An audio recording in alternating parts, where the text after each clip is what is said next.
ಉದಯ ಕನ್ನಡಿಗ 2025 ಈ ಒಂದು ವೇದಿಕೆಗೆ ನೀವು ಬಂದಿದ್ದೀರಾ. ಡಾಲಿ ಅವರೇ, ಹೇಗೆ ಅನಿಸ್ತಾ ಇದೆ ನಿಮ್ಗೆ? ಖುಷಿ ಆಗುತ್ತೆ.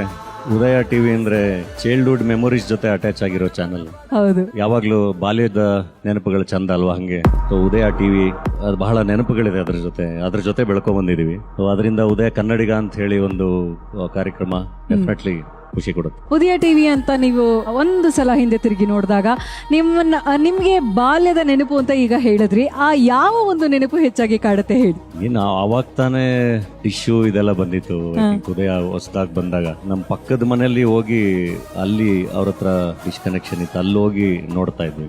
ಆಮೇಲೆ ವಾರಕ್ಕೆ ಒಂದೊಂದು ಸಿನಿಮಾ ಅಷ್ಟೇ ನೋಡ್ತಿದ್ದಿದ್ದು ಅವಾಗ, ಚಂದನದಲ್ಲಿ ಇದ್ರಲ್ಲಿ ಎಲ್ಲ. ಇದು ಬಂದಾಗ ಐ ಥಿಂಕ್ ಜಾಸ್ತಿ ಸಿನಿಮಾ ನೋಡ್ಬೋದು ಅನ್ನೋದೊಂದು. ಹೌದು ಹೌದು.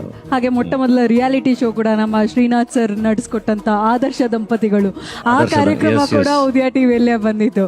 ಹೌದು. ಸೀರಿಯಲ್ಗಳು ಅಷ್ಟೇ 10-10:30 ಆಗೋದು ಅವಾಗೆಲ್ಲ. ಎಲ್ಲ ಸೀರಿಯಲ್ ನೋಡ್ತಾ ಕೂತಿರೋರು ಮನೆ. ಕಾವ್ಯಾಂಜಲಿ ಅಂತ ಒಂದು ಸೀರಿಯಲ್ 10ರಿಂದ 10:30 ಏನೋ ಬರುತ್ತೆ. ಹೌದು. ನಾವು ಅದನ್ನ ನೋಡ್ಕೊಂಡು ಕೂತ್ಕೊಂಡು ಒಂದು 10:30 ಬಂದು ಆಚೆ ನೋಡಿದ್ರೆ ಕಾಂಪೌಂಡ್ ಒಳಗೆ ನಮ್ಮ ಸೈಕಲ್ ಕಳೆದೋಗ್ಬಿಟ್ಟಿತ್ತು, ಯಾರು ಎತ್ಕೊಂಡು ಹೋಗ್ಬಿಟ್ಟಿದ್ರು. ಆ ಸೀರಿಯಲ್ ನೋಡ್ಬೇಕಾದ್ರೆ ಸೈಕಲ್ ಕಳ್ತನ ಆಗಿತ್ತು, ಅದೊಂದು ನೆನಪಿದೆ.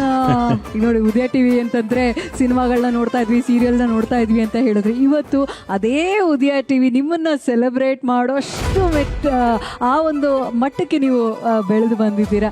ಎಷ್ಟು ಖುಷಿ ಆಗುತ್ತೆ ನಿಮ್ಗೆ? ಇಲ್ಲ, ಇನ್ನು ಬಹಳ ಕೆಲಸ ಮಾಡೋದಿದೆ, ಬಹಳ ಕೆಲಸ ಮಾಡೋದಿದೆ, ಬಹಳ ಸೆಲೆಬ್ರೇಟ್ ಮಾಡೋದಿದೆ. And very happy.